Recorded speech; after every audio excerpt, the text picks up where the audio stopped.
Welcome. আজ আমি আলোচনা করব ক্লাস 10-এর ইতিহাসের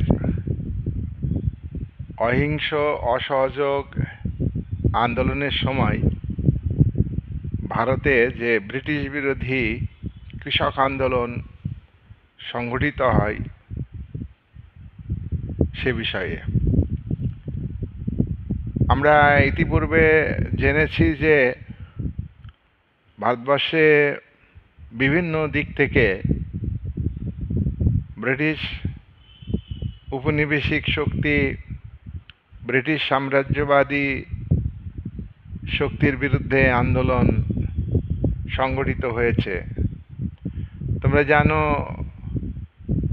স্বদেশী ও বয়কট আন্দোলন, বঙ্গভঙ্গ বিরোধী আন্দোলন, এ সময়েও কৃষক আন্দোলন কিছুটা হলেও হয়েছে। আজকের ভিডিওর আলোচনার বিষয় 1920 থেকে 1922 এই সময়ে ভারতে কৃষক আন্দোলন কেমনভাবে সংগঠিত হয়েছে সেটা নিয়ে আলোচনা করব। ভারতবর্ষে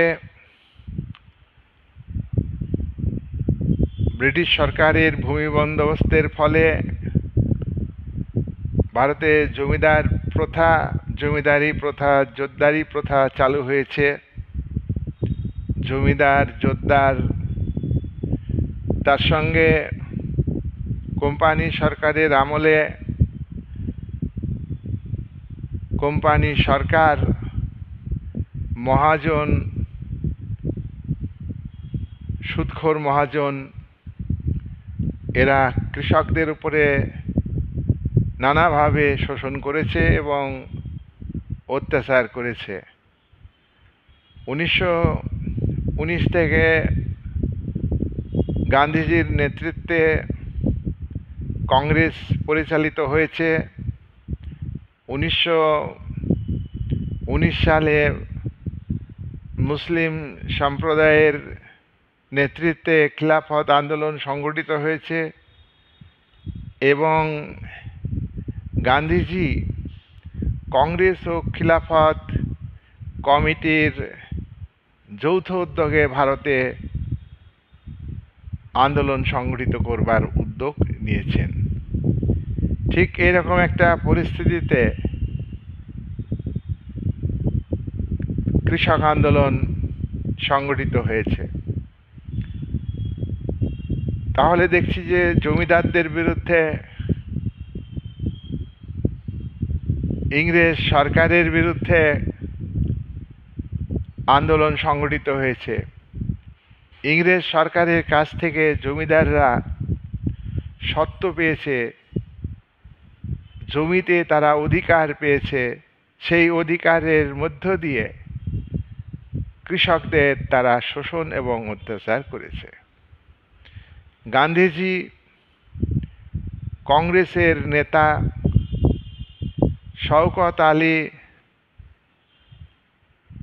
আবুল কালাম আজাদ, হাকিম আফজল খাঁ, এরা জাতীয় স্তরের নেতা, সর্বভারতীয় নেতা। এরা কিন্তু কৃষক আন্দোলনের নেতৃত্ব দিয়েছে। যুক্তপ্রদেশ, যেটা এখন তোমার উত্তরপ্রদেশ আমরা বলি, সেই যুক্তপ্রদেশে কিষাণ সভাগুলি কৃষকদের সংগঠিত করে আন্দোলন করেছে। যুক্তপ্রদেশে স্থানীয় কৃষক আন্দোলনের নেতৃত্ব দিয়েছেন ঝিঙ্গুরি সিং এবং দুর্গাপাল সিং। আর যুক্তপ্রদেশের বা বর্তমান উত্তরপ্রদেশের কৃষক আন্দোলনের গতি এনেছেন, আন্দোলনকে আরও জোরদার করেছেন, আরও সুসংগঠিত করেছেন বাবা রামচন্দ্র। বাবা রামচন্দ্র কৃষকদের নির্দেশ দেন যে কৃষকরা ট্যাক্স দেবে না, কৃষকদের অতিরিক্ত কর আদায় করত ইংরেজ সরকার, তার সঙ্গে জমিদাররা। কৃষকদের বেগার খাটাতো, অর্থাৎ কৃষিকাজ করে নিয়ে তাদের বেতন দিত না। তাহলে এই যে জমিদাররা অতিরিক্ত কর আদায় করত কৃষকদের উপর থেকে, কৃষকদের বেগার খাটিয়ে নিত, তার বিরুদ্ধে সামাজিকভাবে কৃষকরা জমিদারদের বয়কট করেছে, একঘরে করেছে। এইভাবে যুক্তপ্রদেশের কৃষক আন্দোলন অহিংস অসহযোগ আন্দোলনের সময় সংগঠিত হয়েছে। তারপর আমরা আলোচনা করব রাজস্থানের কৃষক আন্দোলন। এটাও আমরা দেখব যে অহিংস অসহযোগ আন্দোলনের সময় রাজস্থানে কৃষক আন্দোলন সংগঠিত হয়েছে। এখানে গরিব কৃষকরা, ভূমিহীন কৃষকরা, ক্ষেতমজুর কৃষকরা ঐক্যবদ্ধ হয়েছেন। এই আন্দোলনে, রাজস্থান আন্দোলনের নেতৃত্ব দিয়েছেন বিপ্লবী ভূপ সিং। এই বিপ্লবী ভূপ সিং কৃষক আন্দোলনের বীজ বপন করেন আর রাজস্থানের কৃষক আন্দোলনকে আরও জোরদার করেন, আরও সুসংগঠিত করেন বিজয় সিং। বিজয় সিং, পথিক, মানিকলাল কর্মকার প্রমুখ নেতা কৃষক আন্দোলনকে রাজস্থানে জোরদার করেন। তারপর আমরা অহিংস অসহযোগ আন্দোলনের সময় দেখব যে অন্ধ্রপ্রদেশ, এই অন্ধ্রপ্রদেশেও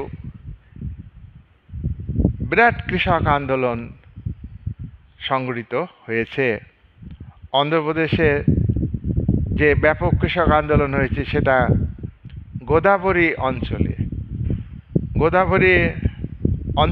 গোদাবরী নদীর উপত্যকাতে বিস্তীর্ণ এলাকা ধরে সেখানকার দরিদ্র ক্ষেতমজুর, বেগার ঘাটা কৃষক তারা সংগঠিত হয়েছে। কার নেতৃত্বে সংগঠিত হয়েছে? সংগঠিত হয়েছে আল্লুরি শ্রীরাম রাজুর নেতৃত্বে। আল্লুরি শ্রীরাম রাজু ইনি উপজাতি সম্প্রদায়ের একজন কৃষক নেতা। এই অঞ্চলের কৃষকরা বন জঙ্গল পরিষ্কার করে জমিকে চাষের উপযোগী করেন, আর এই জমিতে বাইরে থেকে অনেক জমিদার এসছে এবং স্থানীয় অনেক জমিদার, তালুকদার তারা কৃষকদের উপরে অত্যাচার শুরু করে এবং কিছু ব্যবসায়ী, মহাজন এবং সরকার তাদের সমর্থন করেছেন, বন জঙ্গল কেটে রাস্তা বানিয়েছেন। আর এই বন জঙ্গলের অধিকার ছিল উপজাতি সম্প্রদায়ের মানুষের। তাদের বন ছিল হচ্ছে জীবিকার একটা জায়গা। এই অঞ্চলে শ্রীরাম রাজুর যে নেতৃত্ব, সেই নেতৃত্বের মাধ্যমে এখানে রম্পা অঞ্চলে, গোদাবরীর রম্পা এলাকাতে আন্দোলন সংগঠিত হয়। এই আন্দোলনকে রম্পা বিদ্রোহ, রম্পা কৃষক আন্দোলন বলা যায়। কিন্তু শ্রীরাম রাজু যখন মারা গেলেন তখন এই অঞ্চলে, অর্থাৎ অন্ধ্রের গোদাবরী অঞ্চলের কৃষক আন্দোলন অহিংস অসহযোগের সময় ঝিমিয়ে যায়। এইবার আমরা আলোচনা করব দক্ষিণ ভারতের কৃষক আন্দোলন।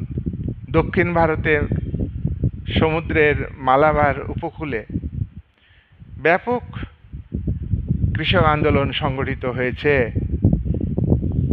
মালাবারের এই কৃষক আন্দোলনকে বলা হয় মোপলা কৃষক আন্দোলন। মালাবার উপকূল অঞ্চলে 1920 সালে কংগ্রেস নেতারা এবং খিলাফত কমিটির সদস্যরা নেতারা ব্রিটিশ সরকারের বিরুদ্ধে এই কৃষক আন্দোলনকে সংগঠিত করেন। মালাবার অঞ্চলের নায়ার সম্প্রদায়, নামরুদ্রি ব্রাহ্মণ যে পরিবার, তারা জমিতে স্বত্ব পেয়েছিল, অধিকার পেয়েছিল, তাদের বিরুদ্ধে অর্থাৎ জমিদারদের বিরুদ্ধে এই অঞ্চলের কৃষকরা আন্দোলন সংগঠিত করেন। এই কৃষক আন্দোলনের নেতৃত্ব দিয়েছেন কংগ্রেসের গান্ধীজি, শওকত আলী খিলাফত কমিটির সদস্য নেতা, জাতীয় নেতা তোমার আবুল কালাম আজাদ, জাতীয় স্তরের নেতা। এরা মালাবার কৃষক আন্দোলনকে সংগঠিত করেছেন। আর মালাবার অঞ্চলে স্থানীয় যারা নেতৃত্ব দিয়েছিলেন তাদের মধ্যে উল্লেখযোগ্য ইয়াকুব হাসান, গোপাল মেনন, মাধবন নায়ার, এরা নেতৃত্ব দিয়েছিলেন। আর এদেরকে ব্রিটিশ সরকারের পুলিশ অ্যারেস্ট করে বা আটক করে। আর এই মালাবার অঞ্চলের কৃষকরা ধর্মীয় নেতা আলী মুসালিয়ার নেতৃত্বে সংগঠিত হয়েছিলেন। এই নেতাকে যখন গভর্নমেন্ট, ব্রিটিশ সরকার অ্যারেস্ট করেন, তখন মালাবার অঞ্চলের 10,000 কৃষক সংগঠিত হয়েছে। 10,000 কৃষক সংগঠিত হয়ে ব্রিটিশ সরকারের সেনাবাহিনীর বিরুদ্ধে গেরিলা যুদ্ধ করেছে। গেরিলা যুদ্ধ মানে গোপনে যুদ্ধ করেছে, হঠাৎ আক্রমণ করেছে সরকারের বাহিনীকে। কিন্তু এই যে আন্দোলন, এটা সশস্ত্র রূপ ধারণ করেছে, কিন্তু গান্ধীজির আদর্শ হচ্ছে অহিংসার পথে আন্দোলনকে সংগঠিত করা। সেই অহিংসার পথ থেকে এই আন্দোলন সরে আসতে, অতএব খিলাফত কমিটির সঙ্গে এবং গান্ধীজির সঙ্গে এই মালাবার অঞ্চলের কৃষক আন্দোলন, যেটা মোপলা বিদ্রোহ বা মোপলা আন্দোলন, এই আন্দোলনের সঙ্গে কংগ্রেসের যোগাযোগ বিচ্ছিন্ন হয়। তাহলে স্থানীয় নেতাদের যখন ব্রিটিশ সেনাবাহিনী আটক করলো, তখন আন্দোলন অনেকটা স্লো হয়ে গেল, আন্দোলনের গতি অনেকটা কমে গেল। এইবার তখন কি হলো? তখন আন্দোলনটা ব্যর্থ হয়ে গেল। তারপর 1921 সালে 22 সালে যুক্তপ্রদেশে, যেটা এখন ইউপি বা উত্তরপ্রদেশ বলি আমরা, এটাকে যুক্তপ্রদেশ বলা হতো। আর এখন যেটা সব রাজ্যকে রাজ্য বলি, সবটাই কিন্তু তখন প্রদেশ ছিল। বঙ্গদেশ একটা প্রদেশ, এরকম প্রদেশ নামে পরিচিত ছিল, অন্ধ্রপ্রদেশ। যাই হোক, এই যে যুক্তপ্রদেশের সীতাপুর অঞ্চলে কৃষকরা সংগঠিত হয়, যুক্তপ্রদেশের হরদই, বারাবাঁকি এই সমস্ত অঞ্চলে সীতাপুর অঞ্চলে কৃষকরা সংগঠিত হয়েছে। একে একতা মুভমেন্ট, ইউনিটি মুভমেন্ট বা একতা আন্দোলন আমরা বলতে পারি। বলা হয় ইতিহাসে ঐক্য, এরা তাহলে একতা। এই অঞ্চলের কৃষকরা কি করেছে তাহলে? এক জায়গাতে সমবেত হয়েছে, সমবেত হয়ে তারা অঙ্গীকার করেছে যে আমরা ঐক্যবদ্ধ থাকব। ঐক্যবদ্ধ থাকব কি কারণে?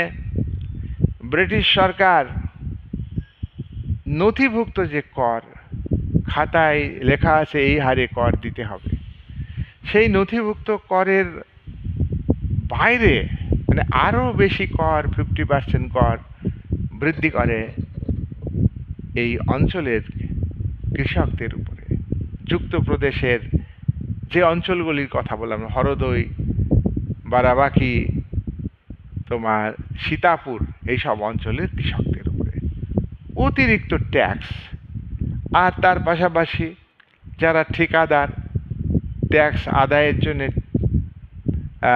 মানে সরকারের সঙ্গে চুক্তিবদ্ধ হয়, তাদের বলে ঠিকাদার, তারা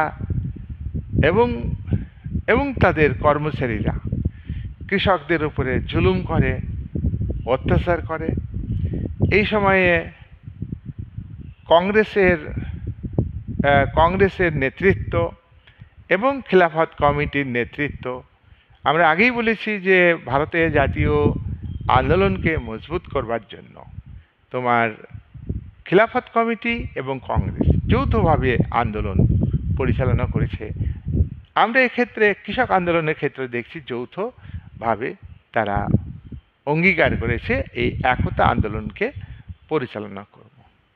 দেখো, একটা ধর্মীয় অনুষ্ঠানে তারা অঙ্গীকার করেছে যে আমরা বাড়তি কর দেব না, নথিভুক্ত করের বাইরে যে কর আদায় করছে 50% তা আমরা দেব না, আমরা বেগার পরিশ্রম করব না, আমাদের বেগার খাটানো যাবে না, আমরা কোনোভাবেই আমরা অপরাধীদের আড়াল করব না, অপরাধীদের শাস্তি দেব না।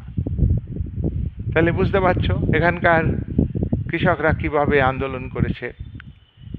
এবার এই অঞ্চলে যারা আন্দোলন করেছে কৃষকরা, তারা মাদারি পাশি একজন নেতা, স্থানীয় নেতা, এই একতা আন্দোলনের নেতা, তিনি আন্দোলনকে নেতৃত্ব দিয়েছেন।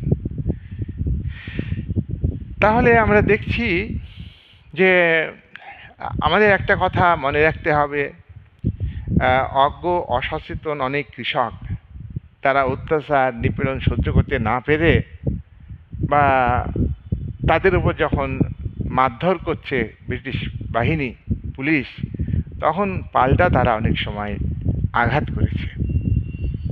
আমরা এটা লক্ষ্য করব যে 1922 সালে তোমার উত্তরপ্রদেশের চৌরিচৌরা গ্রামে একটা থানার পুলিশ, সেখানে স্থানীয় কৃষকরা কিছু কমপ্লেন করতে গিয়েছিল।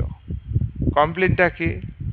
কৃষকদের নেতা আহির, তাকে পুলিশ দৈহিক নির্যাতন করে তার হাত পা ভেঙে গুঁড়িয়ে দেয়।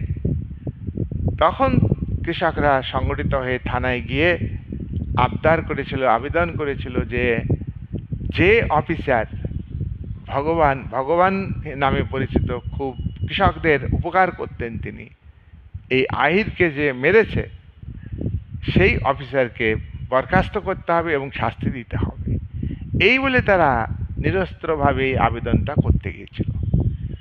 আবেদন করেছে, যখন ফিরছে তখন পিছন দিক থেকে পুলিশ লাঠিচার্জ করে, অত্যাচার শুরু করে। তখন কৃষক জনগণ উত্তেজিত হয়ে তারা ভয়ঙ্কর রূপ ধারণ করে এবং থানা পুড়িয়ে দেয়, 22 জন পুলিশ মারা যায়। কংগ্রেসের নেতা গান্ধীজি তিনি বললেন যে আমাদের যে অহিংস অসহযোগ আন্দোলন, তার পথ হলো হিংসা নয়, আর ব্রিটিশকে অসহযোগিতা করা। হিংসা করব না, আর আমরা ব্রিটিশ সরকারকে সহযোগিতা করব না। এই দুটো ইডিওলজি। কিন্তু আমি দেখছি যে কৃষকরা তো সেই পথ নেননি, কৃষকরা উত্তেজিত হয়েছে। কারণ গান্ধীজির আদর্শ হলো যে অত্যাচারী আমাকে অত্যাচার করবে, শোষক আমাকে শোষণ করবে, কিন্তু আমি তার প্রতি হিংসা করব না। আমার প্রতি হিংসা করুক, কিন্তু আমরা হিংসা করব না। আমাদের অস্ত্রের মাধ্যমে আঘাত করুক, কিন্তু আমরা কখনো তার পাল্টা হিসাবে অস্ত্র ব্যবহার করব না। তাহলে এই যে ইডিওলজি, এই ইডিওলজি অনুযায়ী চৌরিচৌরা গ্রামের কৃষকরা আন্দোলন করেনি, এটা অহিংস অসহযোগ আন্দোলনের সময়। তাহলে এই কৃষকদের উপর যখন অত্যাচার করে, নিপীড়ন করে, তখন কিন্তু গান্ধীজির আদর্শ কাজ করেনি। ভগবান আহিরকে যখন মেরেছে, হাত পা ভেঙে দিয়েছে, তখন গান্ধীজির মনে হয়নি যে ব্রিটিশ সরকার তোমার নিষ্ঠুর আচরণ করেছে, এবার ব্রিটিশ সরকার অহিংসার পথ নিয়েছে, সশস্ত্র পথ নিয়েছে। কিন্তু ওনার আদর্শই হলো যে ওরা অহিংসার পথ নিক। তাই আমরা এখানে আমাদের নীরবে আমাদের আবেদন ছিল ঠিক, কিন্তু উত্তেজিত জনতা পুলিশ মেরে ফেলল। অতএব আন্দোলন করার যে যোগ্যতা দরকার, অহিংসাকে উপলব্ধি করা, সত্যের পথে থাকা, এইটা ভারতের কৃষকরা উপলব্ধি করে। তাই তিনি অহিংস অসহযোগ আন্দোলন, এই কৃষক আন্দোলনটাকে কেন্দ্র করে প্রত্যাহার করে নিয়েছেন। তাহলে আমি রিপিট করছি সামান্যভাবে, অল্প, যে ব্রিটিশ সরকারের বিরুদ্ধে 1919 থেকে 1920 থেকে 1922 এই সময় অহিংস অসহযোগ আন্দোলন সংগঠিত হয়েছে। এবং আমরা দেখেছি কোনো কোনো জায়গায় কংগ্রেস সাপোর্ট করেছে, আবার আন্দোলন নিজস্ব গতিতে চলেছে। স্থানীয় নেতারা আন্দোলনকে সংগঠিত করেছে এবং আমাদের ভারতের তখন আমরা দেখলাম যে তোমার বিভিন্ন প্রদেশে আন্দোলন সংগঠিত হয়েছে। রাজস্থানে হয়েছে, যুক্তপ্রদেশে হয়েছে, অন্ধ্রপ্রদেশে হয়েছে, তারপরে তোমার বাংলাতেও আন্দোলন সংগঠিত হয়েছে। বাংলাতে আন্দোলনের প্রাণ কেন্দ্র ছিল তোমার মেদিনীপুর, হ্যাঁ, শাসমল বলে একজন ব্যক্তি, তিনি আন্দোলনের নেতৃত্ব দিয়েছেন। তাহলে আমরা দেখছি যে কৃষকরা আন্দোলন সংগঠিত করেছে স্থানীয় ভিত্তিতে, কিন্তু জাতীয় ভিত্তিতে নিজস্ব নেতৃত্বের মাধ্যমে এই আন্দোলন সংগঠিত করতে পারেননি। এবং এই আন্দোলনকে কংগ্রেস আন্তরিকভাবে সমর্থন করেনি। সেই আদর্শের কারণেই হোক, যে কারণেই হোক, আমরা দেখছি কৃষকদেরকে মানে সমর্থন আন্তরিকভাবে কংগ্রেস করতে পারেনি। আমরা স্বদেশী আন্দোলন, বয়কট আন্দোলনের সময় দেখেছি যে বুদ্ধিজীবী শ্রেণী এই আন্দোলনের নেতৃত্ব দিয়েছিলেন, কিন্তু কৃষকদের এই আন্দোলন সংগঠিত করেনি। যাই হোক, কৃষকরা হলো সমাজের সবথেকে অবহেলিত, শোষিত মানুষ। বর্তমান সমাজেও চাই। তোমরা জানো যে শিল্পজাত দ্রব্য বিক্রি হয়, শিল্পজাত দ্রব্য তৈরি করতে কত খরচ এবং তার লাভ কত থাকবে, তা হিসাব করে জিনিসটার দাম ফেলা হয় এবং বাজারে বিক্রি হয়। শিল্পপতিদের লাভ নিশ্চিত, কিন্তু কৃষকরা যে দ্রব্য উৎপাদন করে সেখানে কিন্তু কোনো দ্রব্যে উৎপাদনে কত খরচ, এইটার উপরে। তাছাড়া প্রাকৃতিক দুর্যোগ আছে, বন্যা, খরা, বিভিন্ন কারণে ফসল নষ্ট হয়ে যায়। তাই কৃষকদের দ্রব্যের দাম নির্ধারিত হয় বাজারে চাহিদা এবং যোগানের ঘাত প্রতিঘাতের ফলে, কিন্তু শিল্পজাত দ্রব্যের দাম নির্ধারিত হয় মূলত উৎপাদন ব্যয়কে ঠিক করে। তাই কৃষক সবসময় অবহেলিত, লাঞ্ছিত, বঞ্চিত আজকের সমাজেও আমরা দেখব। তাই আমরা এই সমাজের প্রেক্ষাপটে স্মরণ করব সেই অহিংস অসহযোগ আন্দোলনের প্রেক্ষাপটে বা সময়ে কৃষকদের মুভমেন্ট। তারা অত্যাচারিত, শোষিত, বঞ্চিত, তাদের কোনো উপায় ছিল না, তাই তারা প্রতিবাদ করেছে, আন্দোলন করেছে। কিন্তু সমাজে যারা বুদ্ধিজীবী শ্রেণী, তারা কংগ্রেসের নেতা, তারাও মানে মোটামুটি বুদ্ধিজীবীদের মধ্যেই পড়ে। তারা শিক্ষিত, সচেতন এবং তাদের ইংরেজের প্রতি রাজভক্তি, অর্থাৎ ইংরেজ শাসনের প্রতি একটা ভক্তি ছিল। তখনও ভারতে পূর্ণ স্বাধীনতার জন্য কোনো আন্দোলন সংগঠিত করেনি কংগ্রেস, কোনো সংগঠনই করেনি। শুধু অ্যানি বেসান্তের নেতৃত্বে, অ্যানি বেসান্ত তিলকের নেতৃত্বে হোম রুল আন্দোলন সংগঠিত হয়েছিল, তোমরা জানো, 1916-17 সালে যখন প্রথম মহাযুদ্ধ চলছে। তাই পূর্ণ স্বাধীনতার ভিত্তিতে ভারতের কোনো নেতৃত্বই যখন আন্দোলন সংগঠিত করেনি, তাহলে এই কৃষক আন্দোলন অসংগঠিত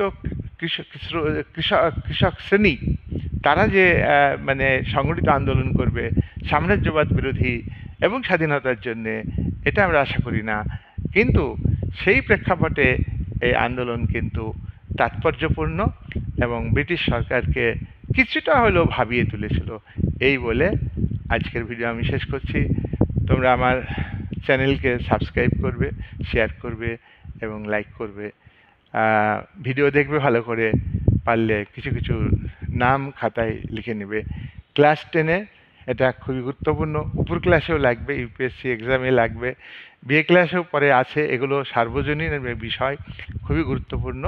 আর ক্লাস 10-এ তোমরা টেক্সট বই পড়ে আমার ভিডিও শুনবে, লিখবে, দেখবে যে আমি আরেকটা কথা বলি যে ক্লাস 10-এ কিন্তু এ বই সে বই বা নোট পড়ে হয় না।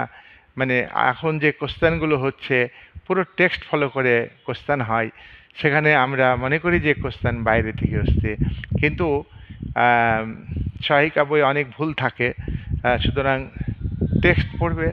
আমার ভিডিও আমি টেক্সট ফলো করে করি, এই যে প্রয়োজনে আমি আপার ক্লাসে বই দেখি, তবে আমি 10-এর যে সিলেবাস এবং যে বক্তব্য তার সঙ্গে সঙ্গতি রেখেই আজকের ভিডিওটা আমি করলাম।